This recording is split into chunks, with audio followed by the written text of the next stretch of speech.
이거 뭐야? 새로 산 거야? 얼마짜리야? 그게 아니라 딸아이가 내 생일이라고 보냈어. 허리 아프다고 했더니 그걸 기억했나 봐. 허리 아픈 사람은 세상에 많아. 그렇다고 다 이런 거 사? 쓸데없는 짓을 하고 있네. 사치스럽게 굴지 말라니까. 딸이 엄마 좀 편하게 살라고 정성껏 보낸 거야. 이런 건 우리 어머니 댁에 놔야지. 어머니 연세도 많고 손 힘도 없잖아. 당신은 아직 젊잖아. 그런 기계 어머니가 훨씬 더 필요해. 그건 내 생일 선물이야. 나 쓰라고 보내준 거라고. 어머니가 빨래하실 일이 있어. 큰 며느리 있지. 손주 며느리도 있는데 그러니까 어머니 드리자고. 당신은 없어도 되잖아. 그냥 널고 걷고 하면 되지. 그게 힘들어? 당신은 내가 아픈 게 힘든 게 아니라 귀찮은 거지. 아프다 말해도 한 번도 제대로 들어준 적 없잖아. 또 시작이야? 별거 아닌 물건 하나 갖고 왜 이래? 그냥 넘어가면 되지. 왜 이렇게 예민하게 굴어? 그게 별거야. 내 생일에 내 딸이 보낸 선물이라고. 그거마저 당신 마음대로 가져가? 나는 뭐야? 이 집에서 도대체 나는 뭐냐고? 그만 좀 해. 꼭 생색은 그렇게 내야겠어? 딸이 선물 하나 보낸 걸로 유세야? 유세? 유세가 아니야. 난 평생 참았어. 당신은 내 생일도 모른 척 하면서 며느리 생일엔 백화점 봉투 내밀더라. 난 그렇게 살아왔어. 조용히 바라는 것도 없이. 더 이상 대화가 안 되는 것 같아 할머니는 거기서 멈추었습니다. 안녕하세요. 오늘 사연의 주인공은 서울 구로구에 살고 있는 65세 박시영 할머니입니다. 결혼을 하고 살면서 다들 행복하기를 바라지요. 그 행복의 시작은 남편에게 먼저 존중받는 것이 아닐까 싶은데요. 남편에게 서러움을 받고도 자식들이 너무나 잘해 그걸 보고 살았는데요. 결혼한 지 30년이 지났지만 변치 않는 남편의 모습에 정말 실망을 느꼈던 일을 이야기해 보려고 합니다.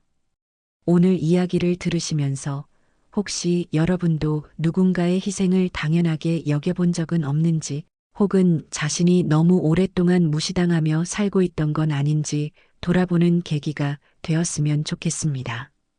혼자 참기엔 너무 긴 세월 함께 나누면 조금은 나아지더군요.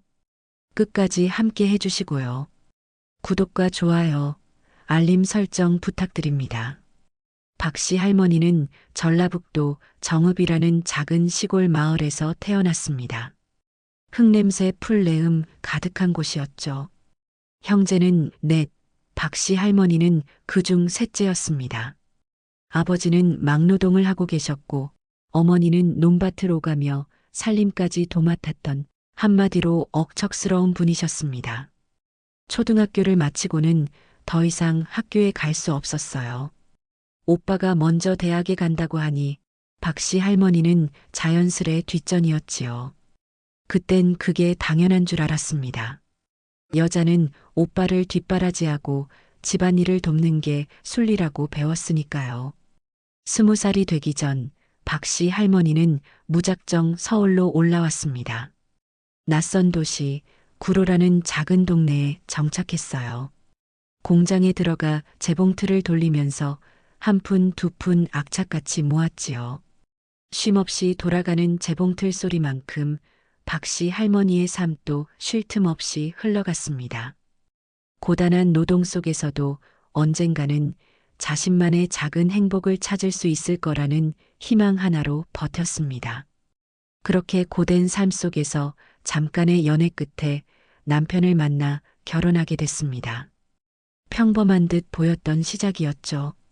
남편은 당시 서울에서 잘 나가는 건설회사에 다닌다며 자신을 소개했습니다. 그럴싸한 직업과 번듯한 외모에 박씨 할머니는 마음을 열었습니다. 결혼 전 남편은 다정하고 살가웠습니다. 박씨 할머니의 고된 삶을 이해해주는 듯 보였죠.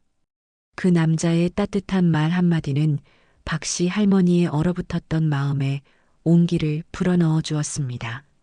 그래서 박씨 할머니는 그에게 기꺼이 자신의 모든 것을 걸었습니다. 마치 사막에서 오아시스를 만난 것처럼 남편의 존재는 박씨 할머니에게 한 줄기 빛과 같았습니다. 하지만 결혼하고 보니 남편 쪽은 시골 사람은 좀 무시하는 경향이 있었던 것 같아요. 박씨 할머니의 고향, 가족, 모든 것을 낮잡아 보는 듯한 그들의 시선에 마음 한구석이 늘 시렸습니다. 마치 자신이 이 집에 들어온 이방인처럼 느껴졌죠. 남편은 자신보다 3살 어리지만 마치 자신이 대단한 집안 사람인 양박씨 할머니를 대하곤 했습니다. 결혼 전에는 따뜻하게 감싸주던 남편의 말들이 결혼 후에는 잔소리와 지시로 바뀌는 것을 보며 박씨 할머니는 낯설음을 넘어선 당혹감을 느꼈습니다. 행복할 줄 알았던 결혼 생활은 시작부터 삐걱거렸습니다. 시집살이라는 말, 박씨 할머니는 드라마에서나 있는 줄 알았습니다. 명절이면 한복 곱게 차려입고 가족들이 화목하게 모여 앉아 웃음꽃을 피우는 모습만을 상상했었죠. 하지만 결혼하고 첫 명절부터 그 현실을 뼈저리게 실감하게 됐습니다. 결혼 전에는 몰랐던 시댁의 엄격한 가풍과 시어머님의 깐깐한 성격이 명절 음식 준비를 시작으로 드러났습니다. 새벽 4시에 일어나 국 끓이고 전 부치고 시어머님 눈치 보면서 밥상 차리는 게 박씨 할머니의 몫이었어요. 시어머님의 매서운 눈초리 아래 박씨 할머니는 늘 주눅 들어 있었습니다. 작은 실수 하나라도 하면 불호령이 떨어졌고 박씨 할머니는 늘 긴장 속에 살아야 했습니다. 손이 덜덜 떨리고 심장이 쿵쾅거렸죠. 혹시나 시어머님의 눈에 거슬릴까봐 말 한마디 행동 하나도 조심해야 했습니다. 심지어 젓가락질 하나에도 시어머님의 잔소리가 이어지곤 했어요. 밥을 먹다가도 시어머님 눈치를 봐야 했고 숨소리조차 크게 낼 수 없었습니다. 아이 셋을 낳고 몸조리도 제대로 못한 채 명절상을 차렸던 적도 있지요. 처자이를 낳고 태어나는 날 몸은 아직 회복되지 않았는데 곧바로 시댁으로 가서 명절 음식을 준비해야 했습니다. 몸은 만신창이가 되었고 마음은 찢어질 듯 아팠지만 누구 하나 알아주는 이 없었습니다. 전몸살로 열이 펄펄 끓는데도 며느리라는 이유로 상을 차려야 했습니다. 쓰러지지 않기 위해 벽을 짚고 겨우 버티기도 했죠. 명절이 끝나는 날은 온몸이 두들겨 맞은 듯 아파 병원에 가야 할 지경이었습니다. 하지만 쉬는 것은 허락되지 않았습니다. 박씨 할머니의 몸은 기계처럼 움직여야만 했습니다. 고통은 박씨 할머니의 몫이었고 희생은 박씨 할머니의 운명이었습니다. 아무리 박씨 할머니가 바쁘고 힘들어도 남편은 집에서는 손 하나 까딱하지 않았습니다. 박씨 할머니가 땀을 뻘뻘 흘리며 주방에서 일하는 동안 남편은 늘 소파에 앉아 텔레비전만 보거나 신문만 읽었습니다. 물 한 잔 떠다 주는 일도 없었죠. 여보, 물 좀 갖다 줄래요? 하고 조심스럽게 부탁해도 남편은 들은 척도 안 했습니다. 마치 집안일은 박씨 할머니의 전유물인 양, 그는 손가락 하나 움직이지 않았습니다. 박씨 할머니가 명절 음식을 준비하느라 밤을 새우고 다음날 알아누워도 남편은 그저 제사인데 어쩔 수 없지 라고 말할 뿐이었습니다. 아픈 박씨 할머니를 병원에 데려다주는 일조차 없었습니다. 열이 40도 가까이 올라 의식을 잃을 뻔한 적도 있었지만 남편은 친구들과의 골프 약속이 더 중요했습니다. 그의 삶에서 박씨 할머니는 늘 후순이었습니다. 그에게는 박씨 할머니의 고통이나 힘듦은 안중에 없는 듯 보였습니다. 그가 아내에게 보낸 유일한 관심은 잔소리뿐이었어요. 조금이라도 자신의 비위를 거스르면 금세 얼굴을 붉혔습니다. 당신이 집안일을 안 하니까 그렇지. 당신 때문에 내가 밖에 나가서 욕을 먹는다고 같은 비난만 쏟아냈습니다. 그게 이 집에서 아내라는 자리가 가지는 무게였어요. 아내이기 이전의 일꾼이었고 며느리였고 남편의 조력자였죠. 박씨 할머니의 존재는 늘 누군가의 뒤에 희생이라는 이름 아래 가려져 있었습니다. 마치 자신이 보이지 않는 존재가 된 것 같았습니다. 숨막히는 감옥에 갇힌 기분이었죠. 그렇게 20년을 시어머니를 모시고 살다가 외국에 살던 큰아주버님이 귀국하면서 시어머니는 큰아주버님 집으로 모셔갔습니다. 박씨 할머니는 그 소식을 듣고 처음으로 환한 웃음을 지었습니다. 그동안의 시집살이에서 벗어날 수 있다는 안도감에 박씨 할머니는 잠시나마 자유를 느꼈습니다. 마치 족쇄가 풀린 듯한 기분이었죠. 이제는 좀 편하게 살 수 있을 거라는 작은 희망이 생겼습니다. 하루하루가 새롭게 느껴질 정도였습니다. 하지만 그것도 잠시 시어머니가 떠난 자리는 또 다른 공허함으로 채워졌습니다. 시어머니가 안 계시니 명절 음식의 양은 줄었지만 여전히 모든 집안일은 박씨 할머니의 몫이었습니다. 남편의 태도는 조금도 변하지 않았으니까요. 오히려 시어머니가 사라진 공간에서 남편의 무관심은 더욱 도드라져 보였습니다. 박씨 할머니는 여전히 혼자였고 모든 것을 혼자 감당해야 했습니다. 외로움이 박씨 할머니의 삶을 지배하기 시작했습니다. 아이 셋을 키우며 35년 넘게 살아왔지만 박씨 할머니는 단 한 번도 자신 명의로 된 것 하나 가져본 적이 없습니다. 집도 차도 통장도 전부 남편 이름이었고 생활비는 꼭 필요한 것만 그것도 매달 쪼개서 받았습니다. 박씨 할머니에게는 돈 한 푼 마음대로 쓸 자유조차 없었어요. 봉제 공장에서 손끝이 다 닳도록 번 돈조차 모두 남편 손으로 들어갔습니다. 박씨 할머니는 매달 남편에게 생활비를 받기 위해 머뭇거려야 했고 그 순간마다 자신이 마치 죄인이라도 된 듯한 기분을 느꼈습니다. 혹시나 자신이 작은 가게 하나라도 내보겠다고 하면 남편은 버럭 소리를 질렀습니다. 여자가 밖에서 돈 벌 생각하지 마. 가정이 먼저지. 돈을 벌어오면 여자가 어디 감히. 라며 막았고 안 벌면 집에서 노는 주제에 라며 비난했습니다. 박씨 할머니는 집안에 갇혀 남편에게 종속된 존재로 살아야 했습니다. 마치 새장 속의 새처럼 하늘을 날아보고 싶었지만 날개를 펼칠 수 없었습니다. 하지만 가정이라는 게 박씨 할머니 혼자 만들어가는 게 아니지 않나요? 평생을 아내로, 엄마로, 며느리로 살아왔는데 자신 이름으로 된 건 아무것도 없다는 현실이 박씨 할머니를 옥죄어 왔습니다. 박씨 할머니의 존재는 늘 누군가의 뒤에 가려져 있었습니다. 자신의 이름 석자가 무엇인지조차 잊어버릴 것 같은 삶이었습니다. 남편은 유독 박씨 할머니에게는 인색했습니다.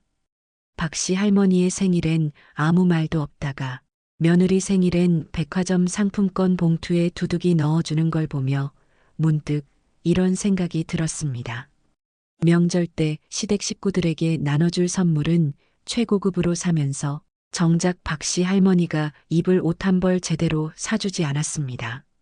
늘 낡은 옷을 고쳐 입고 해진 신발을 신고 다녀도 남편은 거들떠보지도 않았어요. 거울 속 자신의 초라한 모습에 박씨 할머니는 고개를 떨구곤 했습니다. 그 모습은 자신이 얼마나 이 집에서 존재감이 없는지를 여실히 보여주는 듯 했습니다. 자신의 젊음과 아름다움은 온데간데 없이 사라지고 팍팍한 삶의 흔적만이 남아 있었습니다. 친정 아버지, 어머니 제사는 당신 집 제사는 오빠가 하면 되지라며 못 간다고 못 박히고 시댁 제사는 아무리 몸이 아파도 빠지면 안 되는 날이었습니다. 밤새도록 제사 음식을 준비하다 결국 쓰러져 병원에 실려간 적도 있었지만 남편은 제사인데 어쩔 수 없지라고 말할 뿐이었습니다. 심지어 아픈 박씨 할머니와 함께 병원에 가주지도 않았습니다. 응급실 침대에 홀로 누워 천장을 바라보며 박씨 할머니는 자신이 이 세상에 홀로 남겨진 듯한 외로움을 느꼈습니다. 간호사들이 건네는 따뜻한 말 한마디에 눈물이 왈칵 쏟아지곤 했습니다. 아내이기 이전의 일꾼이었고 며느리였고 남편의 조력자였죠. 박씨 할머니의 존재는 늘 누군가의 뒤에 희생이라는 이름 아래 가려져 있었습니다. 마치 그림자처럼 말입니다. 그런 와중에도 박씨 할머니는 늘 절약하며 살았습니다. 자신의 모든 것을 자식들에게 쏟아부었으니까요. 옷도 딸아이 입던 것을 물려 입었고 머리 파마도 1년에 한 번, 그것도 미용실에 갈 돈이 아까워 집에서 약을 사다 셀프로 했습니다. 박씨 할머니의 젊음과 모든 것을 오직 가족을 위해 바쳤습니다. 자신의 삶은 없었습니다. 오직 자식들의 미래와 남편의 안녕을 위해서만 존재했습니다. 거울을 보면 주름 가득한 얼굴과 고단함이 묻어나는 눈빛만이 자신을 마주 보고 있었습니다. 자신의 이름 석자조차 낯설게 느껴질 때가 있었습니다. 박시영이라는 이름보다 누구 엄마, 누구 아내로 불리는 것이 더 익숙해졌습니다. 자신의 정체성을 잃어버린 듯한 느낌이었습니다. 딸아이가 일찍 시집가면서 박씨 할머니에게 그랬습니다. 엄마도 이제 좀 편하게 살아. 내가 엄마 고생한 거 꼭 보답할게. 그 말 한마디에 눈물이 났습니다. 박씨 할머니의 마음을 알아주는 단 한 사람, 자신의 딸. 그 아이의 따뜻한 말은 박씨 할머니 삶의 고통을 잠시나마 잊게 해주는 유일한 위로였습니다. 딸과의 통화만이 유일하게 숨통을 트이게 하는 시간이었습니다. 딸의 목소리를 들으면 메마른 박씨 할머니의 마음에 촉촉한 단비가 내리는 것 같았습니다. 그동안 쌓였던 모든 서름이 한꺼번에 녹아내리는 듯 했습니다. 딸이 이번에 박씨 할머니 생일에 보내준 게 바로 그 빨래 건조기였습니다. 박씨 할머니는 딸에게 미리 허리 아프다는 말을 한 적이 있었고 딸은 그 말을 놓치지 않고 기억해 준 것이었죠. 딸은 자신의 아픔까지도 헤아려주는 유일한 존재였습니다. 그날 아침 택배 기사님이 와서 딸이 직접 고른 모델이라며 사용법이랑 주의사항까지 정성껏 적은 메모지를 함께 주었습니다. 박씨 할머니는 들뜬 마음으로 포장을 뜯었습니다. 건조기의 반짝이는 외관만큼이나 박씨 할머니의 마음도 반짝였습니다. 엄마, 빨래 널고 하는 것도 힘든데 이제는 편하게 빨래하세요. 항상 사랑하고 고마워요. 그 짧은 글을 읽고 박씨 할머니는 한참을 멍하니 서 있었습니다. 평생을 아껴 쓰고 평생을 희생하며 살았던 자신에게 누군가가 이제는 좀 편해도 된다고 말해주는 느낌이랄까요? 그 작은 기계가 박씨 할머니에게는 세상 그 어떤 보석보다 귀했습니다. 그것은 단순한 가전제품이 아니라 딸의 사랑과 지난 고생에 대한 작은 보상처럼 느껴졌어요. 드디어 자신도 자신을 위한 작은 행복을 누릴 수 있겠구나 하는 희망이 피어올랐습니다. 그동안 짊어졌던 삶의 무게가 조금이나마 덜어지는 듯 했습니다. 마치 꽁꽁 얼어붙었던 마음에 따스한 햇볕이 드는 것 같았습니다. 이 건조기가 박씨 할머니의 남은 삶을 조금이나마 윤택하게 해줄 것이라고 믿었습니다. 매일 허리를 굽혀 빨래를 널고 걷는 고통에서 벗어날 수 있다는 생각에 설레었습니다. 이제는 햇볕이 쨍한 날만을 기다리지 않아도 될 것이고 비가 오는 날에도 눅눅한 빨래 걱정은 하지 않아도 될 것이었습니다. 작은 변화였지만 박씨 할머니에게는 혁명과도 같은 일이었습니다. 이 기계는 박씨 할머니에게 더 이상 허리 아프지 않아도 되는 자유를 선사해 줄 것이라 기대했습니다. 하지만 그 행복은 오래가지 못했습니다. 그날 남편이 퇴근하더니 건조기를 유심히 보더니 이렇게 말했습니다. 이거 뭐야? 새로 산 거야? 얼마짜리야? 박씨 할머니는 담담하게 대답했습니다. 그게 아니라 딸아이가 내 생일이라고 보냈어. 허리 아프다고 했더니 그걸 기억했나 봐. 남편은 혀를 차며 말을 이었습니다. 허리 아픈 사람은 세상에 많아. 그렇다고 다 이런 거 사? 쓸데없는 짓을 사치스럽게 굴지 말라니까. 딸이 엄마 좀 편하게 살라고 정성껏 보낸 거야. 이런 건 우리 어머니 댁에 놔야지. 어머니 연세도 많고 손 힘도 없잖아. 당신은 아직 젊잖아. 그런 기계 어머니가 훨씬 더 필요해. 그건 내 생일 선물이야. 나 쓰라고 보내준 거라고. 그러니까 어머니 드리자고. 당신은 없어도 되잖아. 그냥 널고 걷고 하면 되지. 그게 힘들어? 당신은 내가 아픈 게 힘든 게 아니라 귀찮은 거지. 아프다 말해도 한 번도 제대로 들어준 적 없잖아. 또 시작이야? 별거 아닌 물건 하나 갖고 왜 이래? 그냥 넘어가면 되지. 왜 이렇게 예민하게 굴어? 그게 별거야. 내 생일에 내 딸이 보낸 선물이라고. 그거마저 당신 마음대로 가져가. 나는 뭐야? 이 집에서 도대체 나는 뭐냐고. 그만 좀 해. 꼭 생색은 그렇게 내야겠어? 딸이 선물 하나 보낸 걸로 유세야? 유세? 유세가 아니야. 난 평생 참았어. 당신은 내 생일도 모른 척하면서 며느리 생일엔 백화점 봉투 내밀더라. 난 그렇게 살아왔어. 조용히 바라는 것도 없이. 더 이상 대화가 안 되는 것 같아 박씨 할머니는 거기서 멈추었습니다. 남편은 그날 밤 아무렇지도 않게 TV를 켜고 웃으며 앉아 있었지만 박씨 할머니는 식탁에 혼자 앉아 찬물이 된 미역국을 바라보고 있었습니다. 그건 딸이 보내준 건조기보다도 더 서러웠습니다. 누군가는 한 번도 잊지 않고 챙겨주려 애쓰는데 함께 산 남편은 한 번도 기억하지 않았던 그날 그 서러움이 한꺼번에 몰려왔습니다. 며칠 뒤 박씨 할머니가 집을 비운 사이 건조기는 사라졌습니다. 아무 말도 없이 아무 동의도 없이 시댁으로 옮겨졌습니다. 마치 박씨 할머니의 의견은 중요하지 않다는 듯이 말입니다. 박씨 할머니는 허탈한 마음으로 텅 빈 그 자리를 바라보았습니다. 한참을 멍하니 서 있다가 그 자리에 앉아 조용히 눈물을 흘렸습니다. 얼마 후 시어머님께서 고맙다는 전화까지 오더군요. 애미야, 내 남편이 네가 샀다던데 이게 그렇게 좋구나. 이제 네 동서가 편할 것 같아. 박씨 할머니는 목구멍까지 치밀어 오르는 말을 간신히 삼켰습니다. 남편이 박씨 할머니의 생일 선물을 자기 돈 주고 산 것처럼 말했구나. 자신의 생색을 내기 위해 딸의 정성과 박씨 할머니의 마음을 팔아버린 것입니다. 박씨 할머니는 도구였습니다.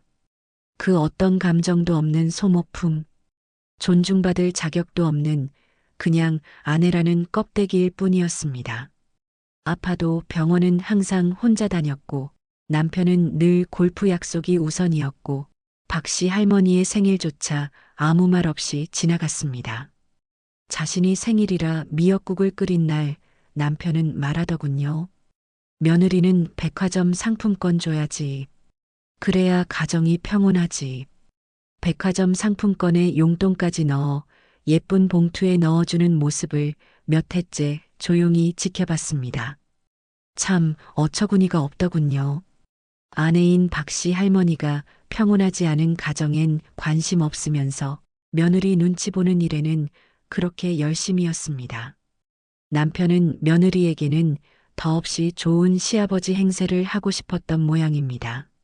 하지만 그 이면에 자신의 아내를 희생시키는 것은 당연하다고 생각했습니다.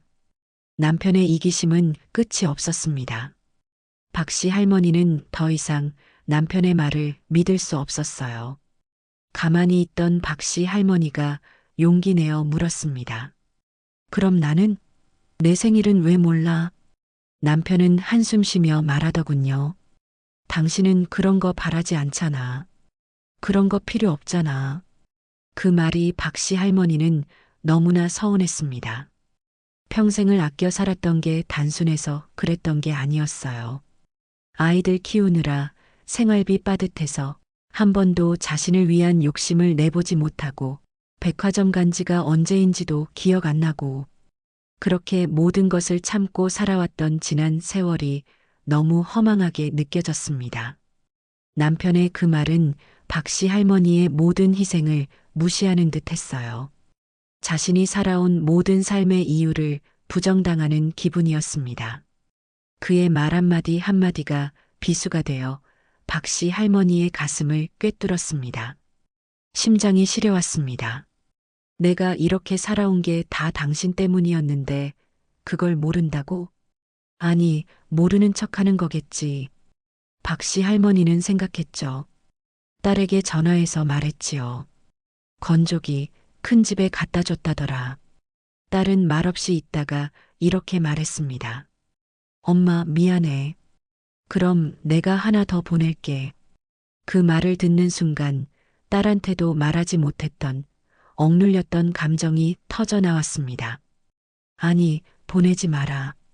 이젠 그런 문제 아니야. 네 아빠가 건조기는 나한테 사치라고 해. 건조기는 사치래.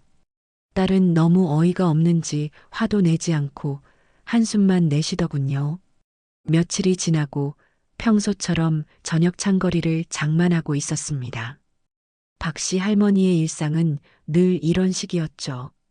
그 순간 남편이 전화기를 들고 웃으며 부엌으로 들어왔습니다. 표정은 아주 흐뭇해 보이더군요.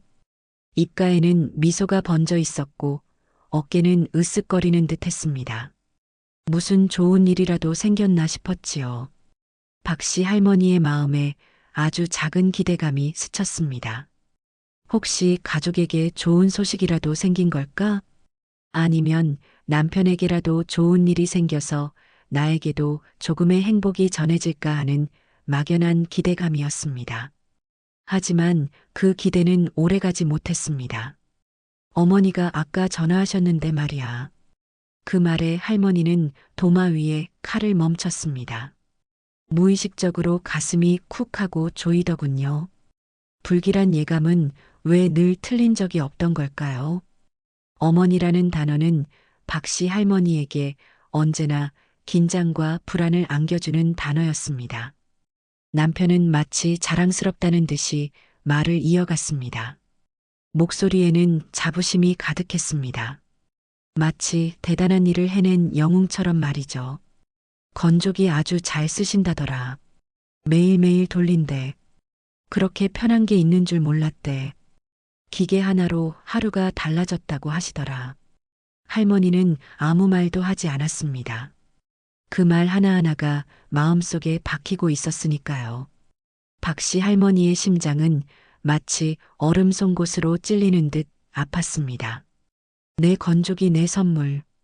입술을 깨물고 손끝에 힘을 주어 떨림을 억눌렀습니다. 숨을 쉬는 것조차 힘겨웠습니다. 남편은 그제야 할머니를 보며 덧붙였습니다. 그리고 말이야, 어머니가 그러시더라. 우리 아들이 돈 좀 썼다고. 효자래, 효자. 그 말이 끝나자마자 도마 위에 멈췄던 손이 덜덜 떨리기 시작했습니다. 칼을 내려놓고 천천히 고개를 들었습니다. 남편은 여전히 흐뭇한 표정으로 웃고 있었습니다. 그 얼굴을 보는 순간 마음속 깊은 곳에서 쌓여있던 감정이 와르르 무너졌습니다. 그건 분노였고 슬픔이었으며 형언할 수 없는 배신감이었습니다. 남편이 입을 열었습니다. 하지만 그 말은 한 줄기 한숨처럼 차갑고 낮게 흘러나왔습니다. 건조기 어머님께 반납해달라고 해. 남편은 당황한 듯 할머니를 쳐다보며 말했습니다. 얼굴에서 웃음기가 사라졌습니다. 뭔 소리야? 지금 와서 무슨 반납이야? 마치 박씨 할머니가 이해할 수 없는 말을 하는 것처럼 바라봤습니다. 그건 내 생일 선물이야. 딸이 나 주려고 보낸 거라고.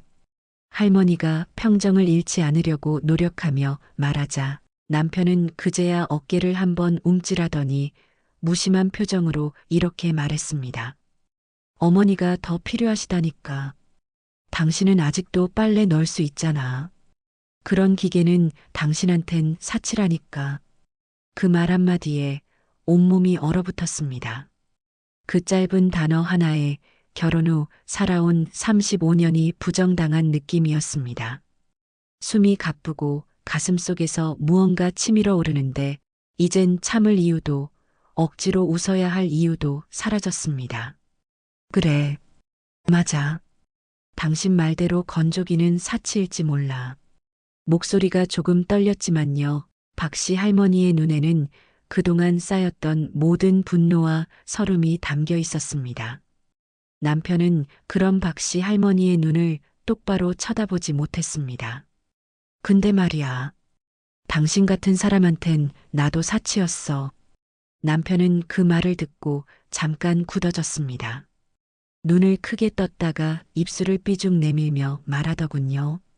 그의 얼굴에는 당황스러움과 함께 짜증이 섞여 있었습니다. 또 왜 그래? 그냥 물건 하나 갖고 또 예민하게 굴어? 나를 그렇게 나쁜 사람처럼 몰아가지 마. 남편의 목소리에는 여전히 박씨 할머니의 감정을 무시하는 태도가 역력했습니다. 그 순간 그동안 눌러왔던 모든 말들이 터져나왔습니다. 더는 참을 수 없었거든요. 마치 댐이 무너지듯 박씨 할머니의 억눌렸던 감정들이 본물처럼 쏟아져 나왔습니다. 내가 예민해? 당신이 내 생일 선물을 시댁에 갖다 준 게 그게 당연한 일이야? 목소리가 떨렸지만 박씨 할머니는 멈추지 않았습니다. 당신은 내가 허리 아프다고 했을 때 한 번이라도 진심으로 걱정해 준 적 있어? 딸아이가 고생하는 엄마 편하게 해주려고 보낸 선물을 당신은 왜 자기 생색내기 용도로 사용해? 당신한테 내가 어떤 존재였는지 단 하루라도 생각해 본 적 있어?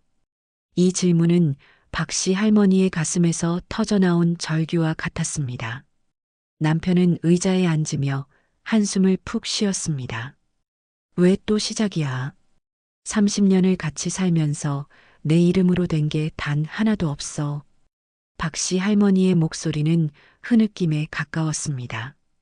집도 통장도 가게도 전부 당신 이름이었고 나는 그냥 숨만 쉬는 사람처럼 살았어.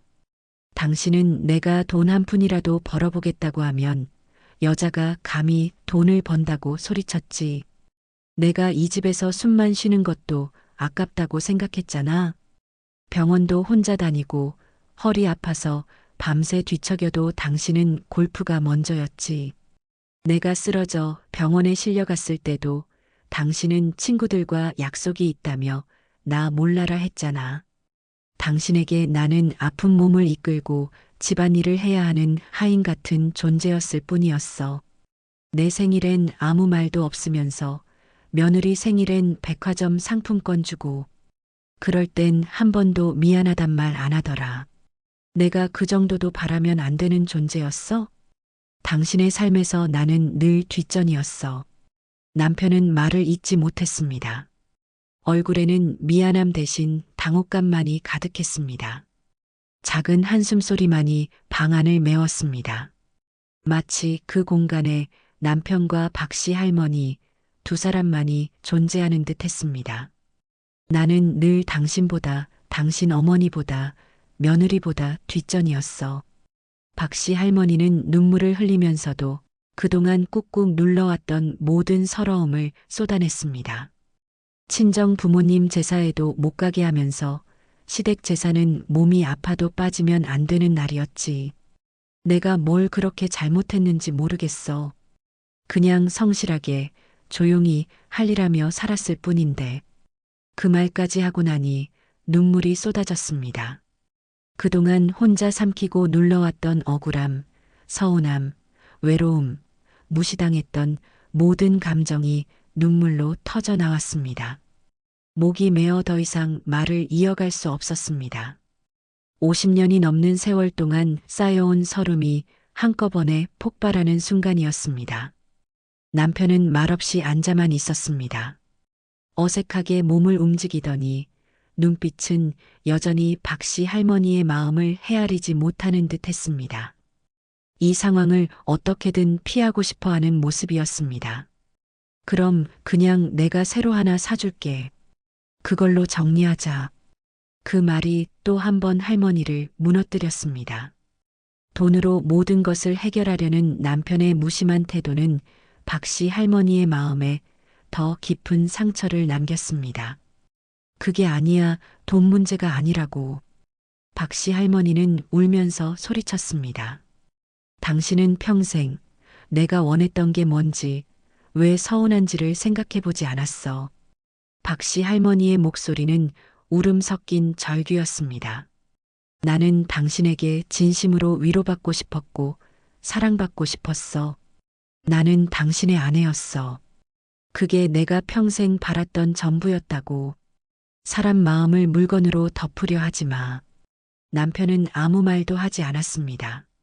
아마 그 순간 할머니가 더 이상 예전의 조용한 아내가 아니라는 걸 조금은 느꼈을지도 모르겠습니다. 남편의 얼굴에는 난처함과 함께 약간의 두려움이 스쳤습니다.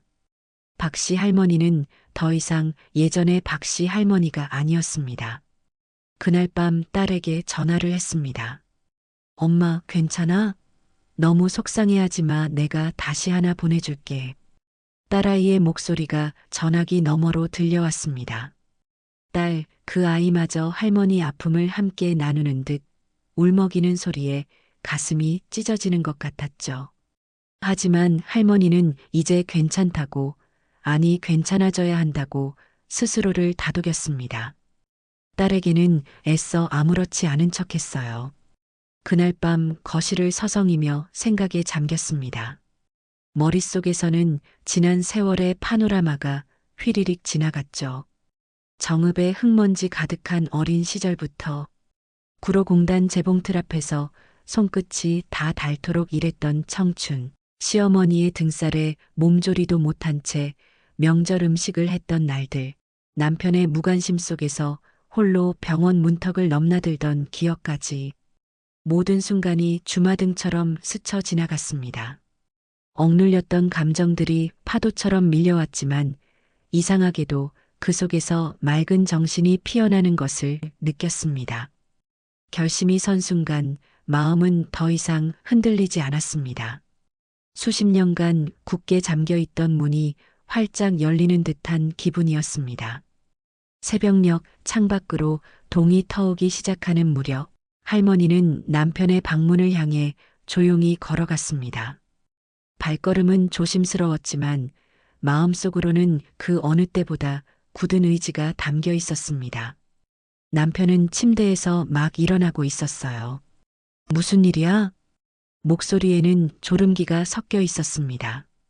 할머니는 조용히 그 앞에 앉았습니다. 숨을 깊이 들이마시고 용기를 내기 시작했습니다. 심장이 터질 듯이 뛰었지만 목소리는 떨리지 않았습니다. 입에서 나온 말은 할머니가 평생 동안 감히 상상조차 해보지 못했던 단어였습니다. 나 이혼하고 싶어. 남편의 눈이 휘둥그레졌습니다. 마치 처음 듣는 단어라도 들은 듯 얼굴이 굳더니 작은 목소리로 되물었습니다. 뭐라고? 그의 얼굴에는 당황스러움과 함께 약간의 두려움이 스쳤습니다. 할머니가 이런 말을 할 줄은 꿈에도 생각지 못했을 것입니다. 남편의 표정은 그야말로 충격 그 자체였습니다. 이혼하자고. 나 이제 더는 이런 식으로 못 살아. 할머니는 남편의 눈을 똑바로 응시했습니다.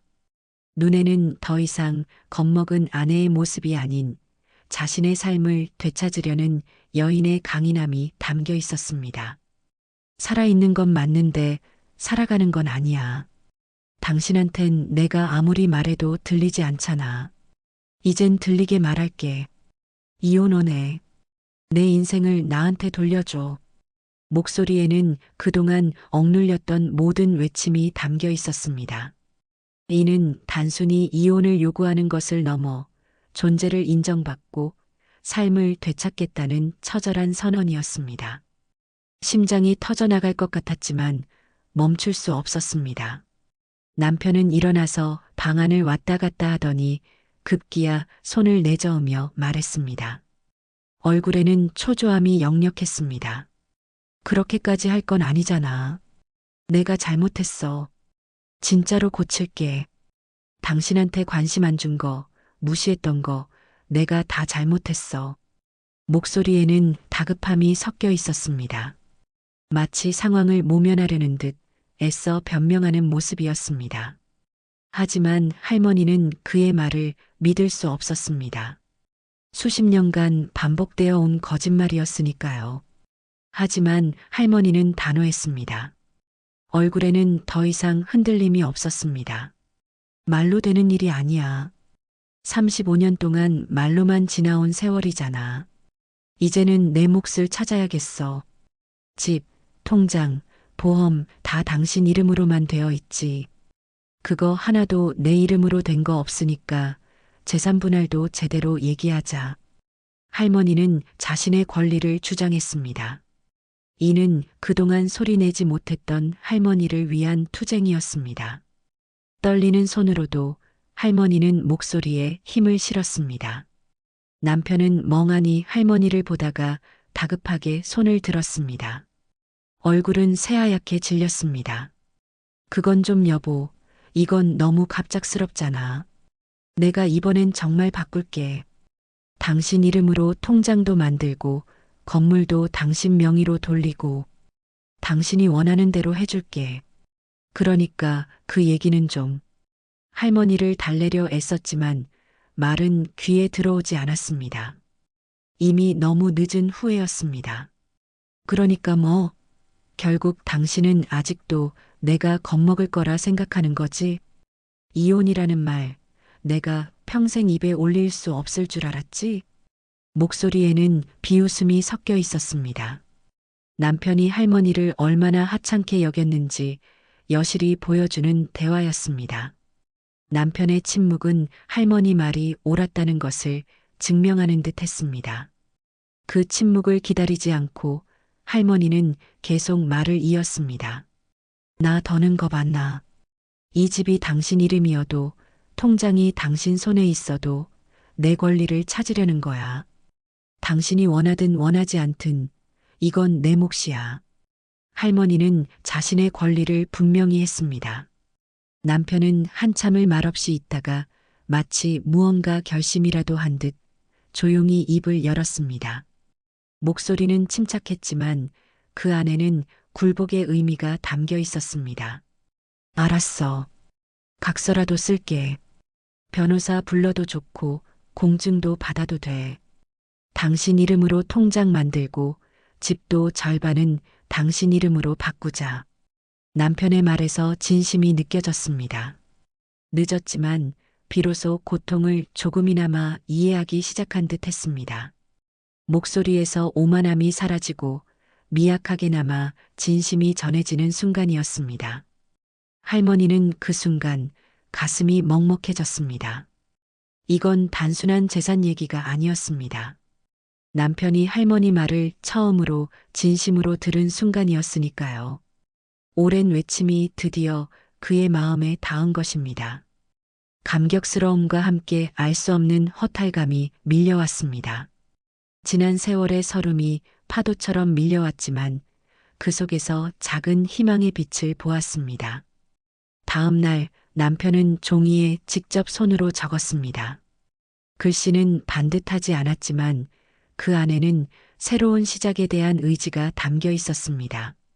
박시영 명의로 통장 개설, 생활비는 매월 10일에 통장에 입금, 아파트와 건물 지분 50%를 배우자에게 양도, 모든 결정 배우자 동의하에 진행. 그 종이를 들고 함께 변호사를 찾아갔습니다. 변호사 사무실에 앉아 각서에 서명하는 동안 할머니는 새로운 삶의 시작을 예감했습니다. 그렇게 각서를 공증까지 받고 나니 마음속에서 무언가가 내려앉는 듯 했지요. 묵은 체증이 내려가는 듯 시원했습니다. 비로소 진정한 자유를 얻은 기분이었습니다. 마치 오랜 시간 갇혀있던 새가 드디어 날개를 펼치고 하늘로 날아오르는 듯한 해방감이었습니다. 그날 저녁 남편이 밥상 앞에 앉아 이렇게 말하더군요. 목소리에는 후회와 함께 미안함이 묻어 있었습니다. 그날 당신이 말했던 거 당신한텐 나도 사치였어. 그 말이 자꾸 귓가에 맴돌더라고. 미안해. 정말 미안해. 남편은 진심으로 사과했습니다. 처음으로 진심 어린 사과를 들었습니다. 그 사과 한마디가 박씨 할머니의 얼어붙었던 마음에 작은 온기를 불어넣어 주었습니다. 할머니는 조용히 숟가락을 들었습니다. 그리고 처음으로 편안한 마음으로 마음 편하게 식사를 할 수 있었어요. 이혼은 하지 않았습니다. 하지만 이혼보다 더 강한 결단을 내렸습니다. 이제 할머니는 더는 참지 않고 더는 삼키지 않고 삶의 주인으로 살아갑니다. 박씨 할머니는 이제 더 이상 남편 눈치 보며 숨죽이지 않습니다. 찢겨진 마음은 시간을 통해 조금씩 아물어갔고 그 빈자리에는 강한 의지와 새로운 활력이 채워졌습니다. 복지관에서 요가 수업을 들으며 굳어있던 몸을 풀고 글쓰기 수업에서는 오랫동안 묵혀두었던 자신의 이야기를 글로 풀어내기 시작했습니다. 손글씨는 때때로 삐뚤빼뚤했지만 그 안에는 삶의 무게와 희망이 고스란히 담겨 있었습니다. 글을 쓰면서 박씨 할머니는 비로소 자신의 감정들을 마주하고 그것들을 치유해 나가는 방법을 배웠습니다. 혼자 카페에 가서 따뜻한 커피를 마시며 창밖 풍경을 바라보기도 하고 가끔은 스스로에게 작은 선물도 하나씩 해줍니다. 예쁜 스카프를 사기도 하고 평소에 읽고 싶었던 책을 서점에서 직접 고르기도 했습니다. 젊은 시절 꿈도 꾸지 못했던 소박한 사치들이었습니다. 하지만 이제는 그 어떤 것도 사치라고 생각하지 않습니다. 이 모든 것이 그녀가 자신을 사랑하는 방식이자 오랜 세월 자신을 돌보지 못했던 시간에 대한 보상이었습니다. 누가 보면 늦은 나이에 변한 거라고 평생 안 하던 짓을 한다고 손가락질할지도 모릅니다. 하지만 박씨 할머니는 더 이상 그런 시선에 연연하지 않습니다. 오늘 이야기는 여기까지입니다. 여러분, 혹시 지금도 누군가의 아내, 누군가의 엄마로만 살고 있지는 않으신가요? 자신의 이름은 잊은 채 누구를 위해만 살아가고 계시지는 않나요? 당신도 당신 그 자체로 소중한 사람입니다. 세상의 어떤 존재도 당신보다 소중할 수는 없다고 당신의 삶은 당신의 것입니다. 여러분이 만약 박씨 할머니였다면 어떤 선택을 했을까요? 여러분의 생각을 댓글로 남겨주세요. 구독, 좋아요, 댓글은 영상 제작에 큰 힘이 됩니다. 감사합니다.